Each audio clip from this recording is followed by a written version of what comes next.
안녕하세요. 주현영입니다. 오늘부터 기초음악이론과 화성학이라는 재생 목록을 하나 더 추가하기로 했어요. 예술중학교, 고등학교, 국악중학교, 고등학교, 그리고 외국인 학교, 유학생들, 대학생들을 가르친 게 제가 벌써 30년이 넘었더라고요. 그래서 그 노하우를 여러분들께 전달해드리기로 했습니다. 물론 제 브이로그나 꼬몽이의 이야기는 매일매일 업데이트 될 거고요. 이 음악이론 쪽은 제가 편집을 해야 되기 때문에 일주일에 한 번씩 올리려고 합니다. 서론이 너무 길면 좀 지루하실까봐 얼른 본론으로 들어가겠습니다. 둘, 셋, 넷, 다섯. 이것을 오선이라고 부릅니다. 그리고 이 사이에 이것들을 칸이라고 부르죠. 오선은 5개의 줄과 4개의 칸으로 되어 있어요. 이 위에는 뭘까요? 위 첫째 칸입니다. 5째 칸은 없어요. 위 첫째 칸입니다. 그리고 아래는 아래 첫째 칸입니다. 보통 여기서부터 이렇게 그리기 때문에 이게 첫째 줄이 아닐까 착각하시는 분들이 계신데요. 첫째 줄은 여기입니다. 아파트 1층 생각하시면 쉬워요. 아파트가 여기가 1층이지 여기가 1층 되진 않잖아요. 그래서 이 부분이 첫째 줄, 둘째 줄, 셋째 줄, 넷째 줄. 그리고 5선을 넘어가는 것은 위 첫째 줄, 위 첫째 칸 이런 식으로 얘기합니다. 이 위 첫째 줄, 이 덧줄 덧칸이라고 하는데 이 덧줄들은 5선과 똑같은 넓이가 돼야 돼요. 보통 악보를 보면 5선이 있고 제일 왼쪽, 제일 먼저 적는 게 뭘까요? 자리표죠. 자리표가 왜 중요하냐면 이렇게 적어놓고 이게 무슨 의미니? 라고 물어보면 뭐라고 대답하실 거예요? 이거 바이올린 하시는 분들은 라 라고 얘기할 거고 첼로 하시는 분들, 뭐 더블 베이스 하시는 분들은 이걸 도라고 부를 거고 비올라 하시는 분들은 이걸 시로 읽을 수도 있어요. 그래서 자리표가 가장 중요합니다. 얘의 정체성을 알려줘야 되거든요. 어떤 자리표냐에 따라서 높은 음 자리표가 있으면 얘는 라가 되는 거고 얘가 낮은 음 자리표에 있다면 얘는 도가 되는 겁니다. 자, 이번에는 자리표에 대해서 공부를 하겠습니다. 음자리표라고 하죠. 높은 음 자리표는 G선, G음을 가르쳐주는 자리입니다. 여기가 이 부분이 G고 이 글자 자체가 G를 변형시킨 거기 때문에 그래요. 그래서 다른 말로 G 클래프, G가 솔입니다. G 클래프라고 부릅니다. 클래프는 자리표라는 뜻이고요. 그 다음으로 많이 쓰는 게 이거 보셨죠? 낮은 음자리표. 이 낮은 음자리표는 이 부분이 파, 즉 F를 가르쳐주는 F 클래프입니다.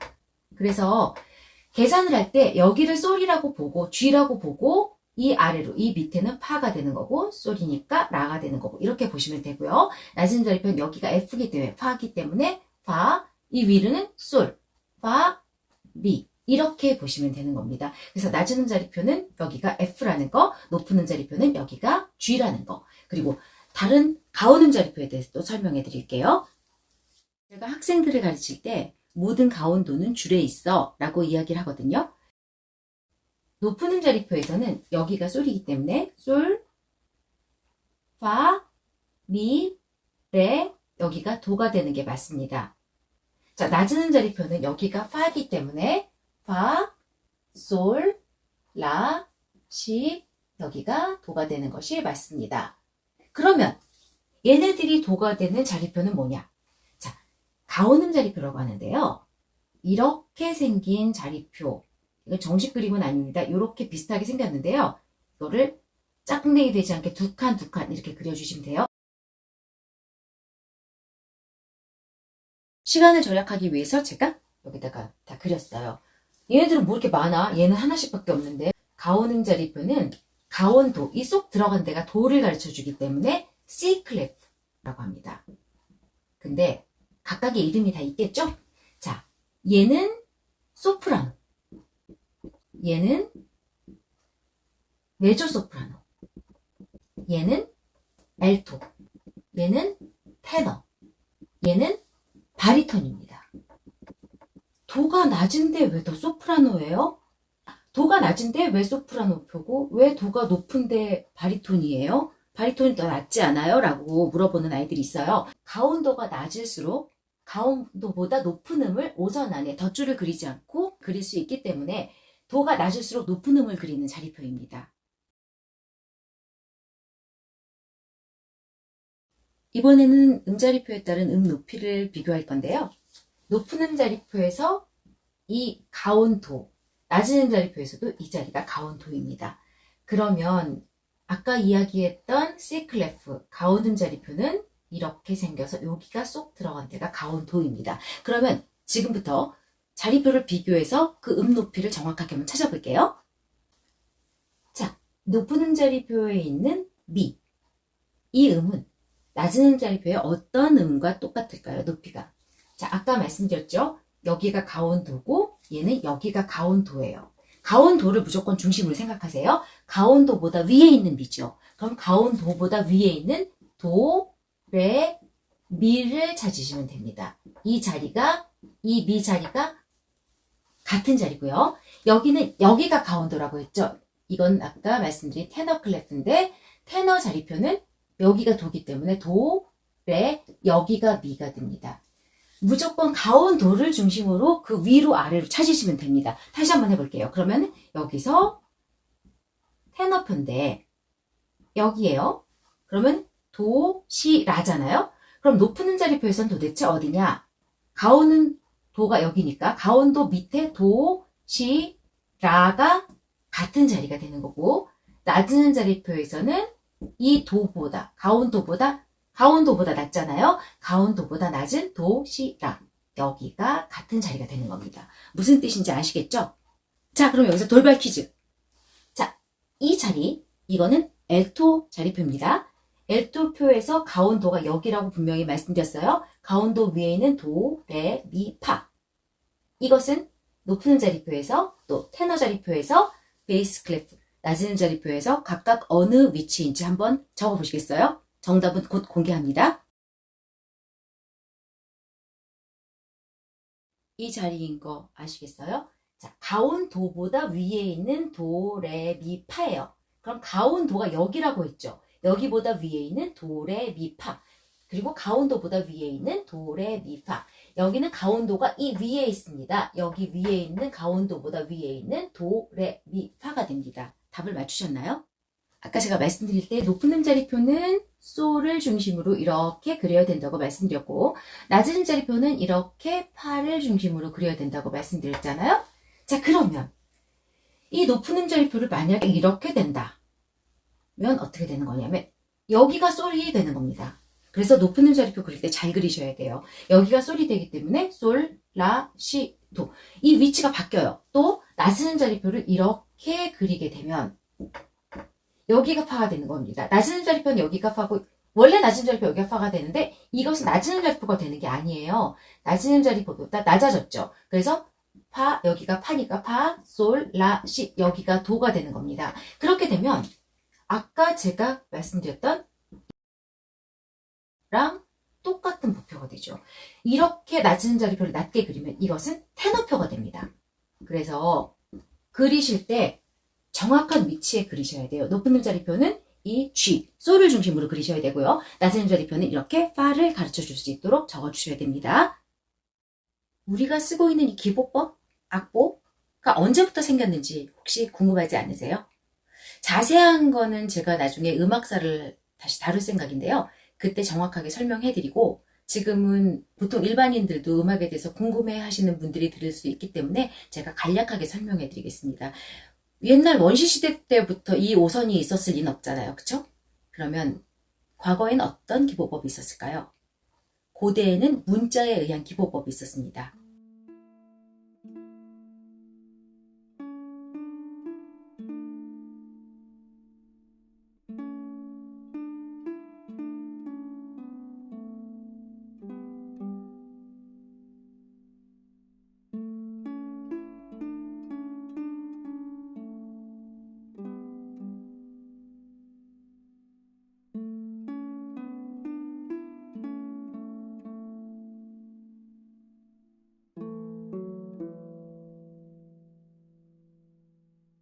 중세시대인 9세기부터는 네우마라는 기보법을 사용합니다. 네우마는 가사 위에 올리거나 내리거나 노래 부르는 방법을 적은 거예요. 아무래도 노래를 배운 사람들은 잊어버리지 않을 수 있겠죠? 10세기부터는 보표선을 사용하는데요. 희미하게 양빛을 긁어요. 그 음을 한 음으로 지정을 합니다. 그리고 네우마를 사용했어요. 그러면 아, 이 음보다 높아, 이 음보다 낮아, 이걸 알 수 있겠죠? 11세기에는 F음을 위해서 붉은 선을, 그리고 C음을 위해서 노란 선을 사용했고요. 왼쪽 여백에는 각각 선을 규정하는 문자들을 적었습니다. 아래쪽에 있었던 귀도라는 수도사, 귀도 아래쪽가 검은 줄 2개를 첨가해서 사선보표를 개발하게 되죠. 12세기에는 음표를 나타내는 여러 개의 음표 묶음이 생겨나고요. F, C라는 자리표가 생겨납니다. 13세기가 되면 음표의 사각형 모양이 갖춰지면서 각각의 길이를 나타내는 음표가 만들어져요. 즉, 얘는 몇 박자야, 얘는 몇 박자야 하는 개념이 생기기 시작합니다. 정량 음표라고 하죠. 양이 정해져 있는 음표입니다. 5선보표가 생기고 14세기가 되면 박자를 기보하는 기호들이 탄생해요. 그리고 16세기 말에는 둥근 음표가 나타나면서 지금의 악보 같은 형태를 갖추기 시작합니다. 좀 많이 복잡하고 어렵죠? 혹시라도 음악사 공부하시는 분이 잠깐이라도 보실까봐 제가 간략하게나마 설명을 했습니다. 높은 음자리표 설명해드렸고요. 가온도가 어딘지 아까 말씀드렸죠? 도, 레, 미, 파. 줄칸 넘어가면 됩니다. 도, 레, 미, 파, 솔. 이 솔이 높은 음자리표를 가르쳐주는 음이고요. 도, 레, 미, 파, 솔, 라, 시, 도. 가끔 도, 레, 미, 파, 솔, 라, 시, 도 제가 파라고 얘기하면 왜 파라고 이야기하냐, 한국어인데 라고 생각하시는 분들이 계시는데요. 도, 레, 미, 파, 솔, 라, 시, 도 이거 이태리어입니다. 여기 게이름과 음이름이라고 써있죠. 게이름과 음이름은 어떻게 다르냐면 조표가 바뀌면 바뀌는 건 게이름이고요. 음이름은 조표가 바뀌든 안 바뀌든 똑같은 음으로 불립니다. 자, 예를 들어 나중에 조를 설명해 드리면 좀 더 쉬울 텐데 지금은 먼저 간략하게 설명만 해드릴게요. 이것은 G 메이저, 즉 4장조라고 합니다. 얘는 여기가 도예요. 그러면 이 자리가 도가 된다는 건 여기가 도가 아니라 여기가 도가 된다는 거죠. 게이름 바뀌었죠. 하지만 음이름은 똑같이 G, 또 4라고 이야기합니다. 즉, 게이름은 조표가 바뀌면 바뀌고 음이름은 바뀌지 않는 것입니다. 제가 학생들한테 설명할 때 그렇게 설명을 해요. 강아지는 집을 나가면, 게이름은 집을 나가면, 즉 조표가 바뀌면, 주소가 바뀌면 이름이 바뀌어. 예를 들어 복돌이가 집을 나갔어요. 복돌이가 너 강아지 이름이 뭐니? 라고 다른 사람이 물어봤어요. 그러면 저는 복돌이에요 할 수 없잖아요. 그죠? 그 집에 갔을 때 얘는 갑자기 순이가 될 수도 있고 철수가 될 수도 있는 거예요. 그쵸? 그래서 강아지는, 개는 주소가 바뀌면, 즉 조표가 바뀌면 이름이 바뀐다. 이렇게 외우시면 좀 쉬우실 거예요. 그러면 이 도레미파솔라시도 이거 누가 만들었을까요? 계명창이 탄생한 건 11세기인데요. 아까 말씀드렸던 아래조의 귀도 아래조가 성 요한 창가 당신의 종들이 마음껏이라는 찬양곡에서 첫 소절이 한 음씩 상승하는 걸 발견합니다. 그리고 그 위치에 해당하는 첫 글자를 게이름으로 명명합니다. 웃, 레미, 파, 솔, 라에서 웃은 발음이 좀 어려워요. 지금도 프랑스에서는 웃이라는 말을 쓰기도 한데요. 하나님이란 뜻의 도미누스의 앞글자를 따서 도라는 게이름이 생기게 됐고요. 시는 원래 없었는데 악보에 보면 산테 요하네스라고 써 있어요. 그 앞글자 사라고 발음을 했었다가 나중에 시로 발음상 바뀌게 됩니다. 도레미파솔라시도가 어떻게 만들어졌는지는 이제 아시겠죠? 그럼 문제가 있어요. 제가 빨간 칸 쳐놨죠? 왜 여기서부터 ABC가 아니라 어렵게 여기서부터 A예요? 라고 물어보시는 분들이 있어요. 여기가 A가 된 이유는 고대 그리스서부터 시작됩니다. 고대 그리스 때 음악을 체계화하기 위해서 이론가들이 연구를 해서 두 옥타브의 대완전 체계를 만든 게 있었습니다. 대완전 체계는 청가음 맨 밑에 음이 라, A였어요. 음의 높낮이는 진동수에 의해서 결정됩니다. 진동수가 많으면 높은 음, 진동수가 작으면 낮은 음이에요. 악기마다 통일된 어떤 규칙이 있어야 높낮이를 정확하게 맞출 수 있는 거잖아요. 그래서 국제적으로 통일된 그 음고가 필요하기 시작했습니다. 시대에 따라서 표준음의 진동수가 조금씩 차이가 있었는데요. 바로크 때는 실내악의 표준음과 성악의 표준음이 3도가량 차이가 났었대요. 전체적으로 같이 쓸 수 있는 표준음고가 필요하기 시작했습니다. 1700년경에 A음을 표준음으로 잡아서 415Hz에 맞추기 시작합니다. 이게 무슨 뜻이냐면요. 1초 동안 415번 진동하는 진동수의 A음을 맞춘다는 뜻입니다. 그때부터 A음이 표준음이 되기 시작했고 그 음이 라입니다. 지금은 표준음고는 440이고 연주음고는 442, 443, 444 조금씩 높아지고 있는 추세입니다. 장조와 단조가 생겨난 이유로 도레미파솔라 그 C가 도가 된 이유는요. 귀도다레조 때문입니다. 귀도다레조가 웃이 나중에 도로 바뀌었잖아요. 그 레미파솔라의 임시표가 아무것도 없죠. C 메이저, 다장조. C 메이저는 임시표가 없는 흰 건반만으로 된 게 C 메이저잖아요. 귀도다레조에서 유래된 것이라고 합니다. 아까 제가 5선 다음에 제일 먼저 써야 되는 게 자리표라고 말씀드렸죠. 자리표 다음에 뭘 쓸까요? 자리표 다음에는 조표를 씁니다. 그리고 박자표를 쓰게 됩니다. 이 순서는 자조박이에요. 자조박, 자조박. 이렇게 외우시면 됩니다. 간혹 제 제자들도 처음 한다 그러면 이렇게 그려놓고 4분의 3 쓰고 이렇게 쓰는 경우가 있는데 안 돼요. 자조박 순서입니다. 제일 중요한 순서대로 쓰는 거예요. 그리고 가끔 이 자리표를 안 쓰는 아이들이 있는데 그러면 이 음표의 정체성을 잃어버리게 됩니다. 어떤 자리인지 알 수가 없어요. 꼭 쓰셔야 돼요. 제가 외국인 학교 아이들한테는 이렇게 외우라고 합니다. 클레프, 키 시그니처, 타임 시그니처. 그래서 큰 키타라고 외우라고 합니다. 큰 기타. 절대 이 순서를 바꾸시면 안 됩니다. 제일 중요한 순서예요. 기초 음악 이론을 설명한다고 해서 들어왔더니 갑자기 뭐 귀도다레초가 튀어나오고 헤르츠가 튀어나오고 그리스가 튀어나오고 저 여자 뭐야? 라고 생각하지 마시고요. 변천된 과정을 알아가면서 우리가 공부를 하는 것도 나쁘지 않을 것 같아서 제가 설명을 해봤습니다. 또 하나는 어디 가서 좀 약간 있는 척 할 수 있잖아요. 야, 너 음악이 왜 C, D, E, F, G, A, B, C로 가는지 아냐? A, B, C, D가 아니라? 그게 있잖아. 그리스의 대환전 체계에서부터 시작해서 뭐 왈라왈라왈라 할 수 있는 거잖아요. 잘난 척을 하려고 배우는 건 아닙니다만 우리가 역사를 알면서 음악을 알면 좀 더 음악을 잘 이해하지 않을까 싶어서 제가 장황하게 설명해봤습니다. 자, 오늘 제일 중요한 게 뭐라고요? 자리표. 그 자리표에 따라서 음의 위치가 다 바뀐다는 거. 그리고 각 자리표가 어떤 게 가온도인지 정확하게 알고 그 다른 자리표로 찾아나가는 거.